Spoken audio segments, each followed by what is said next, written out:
All right, in this video, we're going to learn how to play River Valley Glassworks. Play tutorial.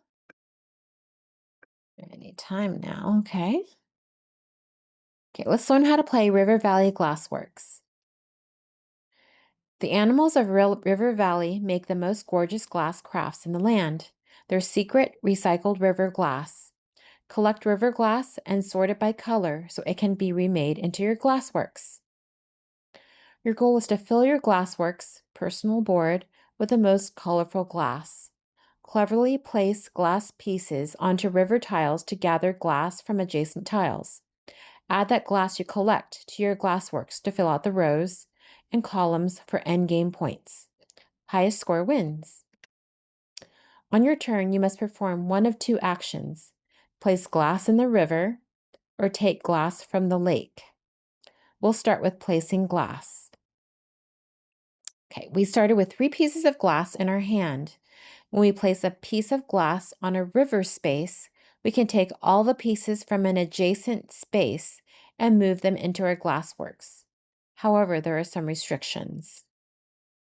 Glass pieces come in 6 shapes, and each shape can only be put on a specific river space as indicated by the white silhouettes in the corners of each space. So good. Right here. Okay.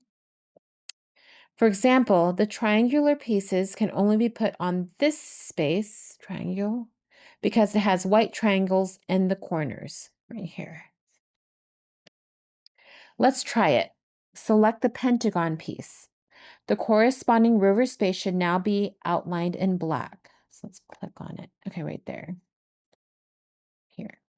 The space next to it should be lit up to show that we can take glass pieces from it. So we can place it here and take from there. Select this river space. Okay, select and click on Confirm Selection at the top. Okay, great. Note that the pieces we picked up did not go into our hand. Instead, we have to place them into our glassworks.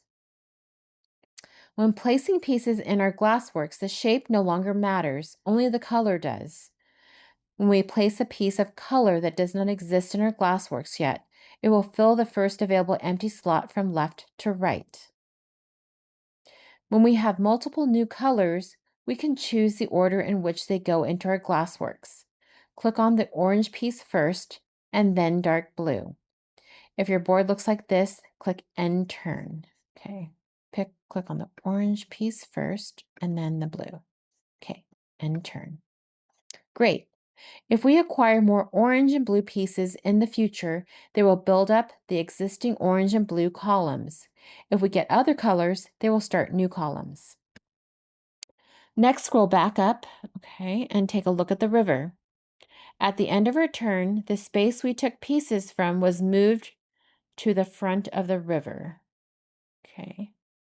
Some random pieces were then placed on it according to the number of stones on the next river space. Some random were placed according to the next number of stones on the next river space.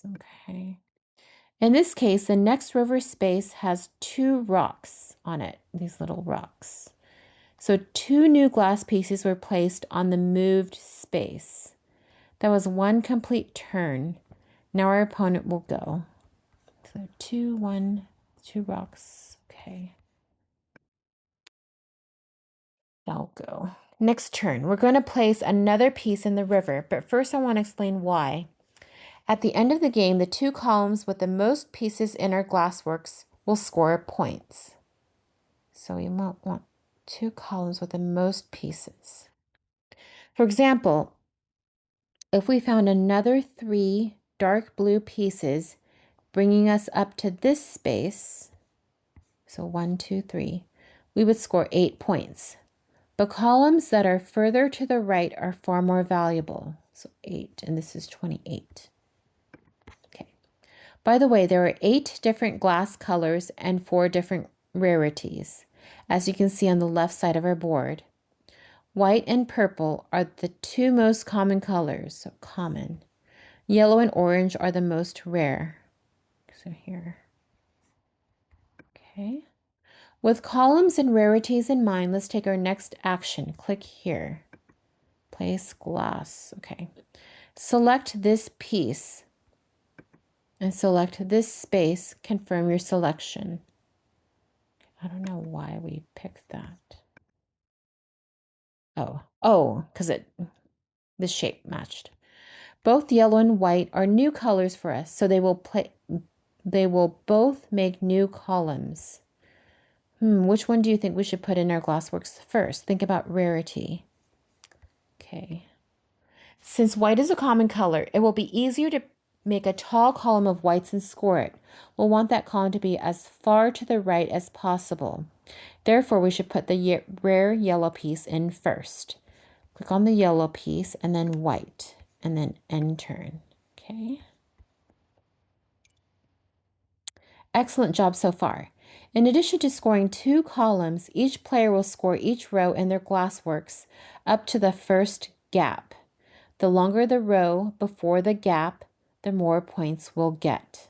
The longer the row, okay, the more points, okay. You can see the exact numbers for row scoring along the bottom of our board. Do you see the 7 underneath this space? Yeah, 7 here. If the game somehow ended right now, we would score 7 points for this row of 4 pieces. So we got up to here, we would get 7. Kind of looks like a 4, but it's 7. Okay. Next, let's learn about other possible actions. Click on Take Glass from Lake. Okay.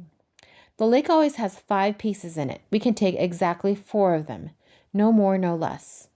These pieces will go into our hand, not our glassworks. Select everything except the light blue oval. Then confirm your selection. So we'll select all of these and confirm. Great. After we took 4 pieces, the lake was immediately refilled. We now have 5 pieces in our hand, which is actually the maximum. If we go over that, we'll have to place our excess pieces in the overflow area, which is in the top right corner of our board, right here. At the end of the game, each piece in this area incurs a 3-point penalty.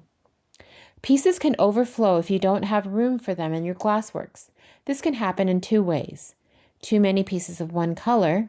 Each column has 5 spaces. If we require a 6th piece of the same color, it will overflow. Yep, 5. Too many colors. There are 8 colors of glass in the game, but only 7 columns in our glassworks. If we take an 8th color, it will overflow. Right. Let's take one more piece glass action. So up until now, we've only placed 1 piece at a time. We can actually place 2 of the same shape if we like. When we do this, we can ignore the usual restrictions and place them on any space we like. Okay. Select the 2 triangular pieces. Okay. This entire river should be lit now. Select this space, the blue, to indicate we'll place glass there. Then select this space, the red, as the one we'll take glass from. Then confirm. Okay. How come we did that? Okay.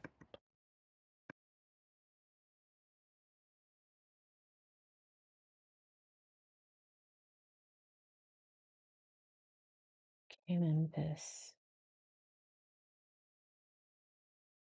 I'll go ahead and place these for you. Okay. Okay, I think you've seen enough. When one player has 17 pieces on their board, not including the overflow area, it will trigger the end of the game. At that point, any players with less than 3 pieces in their hand will draw until they have 3. Everyone will then finish the round so everyone has a chance.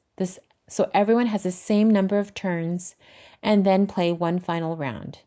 During these last rounds, players cannot take glass from the lake. Finally, everyone's glassworks are scored. Here's an example. This player has a row of 6 pieces, a row of 5, a row of 2, scoring 16, 11, and 2 points respectively. Okay, let's see.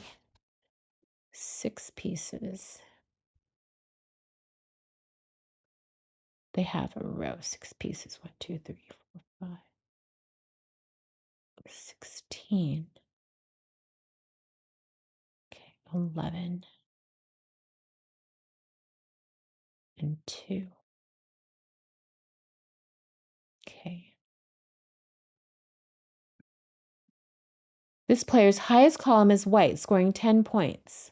There's a tie for the player's second highest column, so the one furthest to the left, the purple column, will be scored for 16 points. Okay. There are 2 pieces in the overflow area, incurring a 6-point penalty, so that player has 39 points. Okay. Thank you for playing through this tutorial for River Valley Glassworks. If you have any questions or comments about the tutorial, feel free to send Nekonyancer a message. A big thank you goes out to Pasco92 for bringing this game to BGA. Have fun. 5 stars. All right, thanks for watching.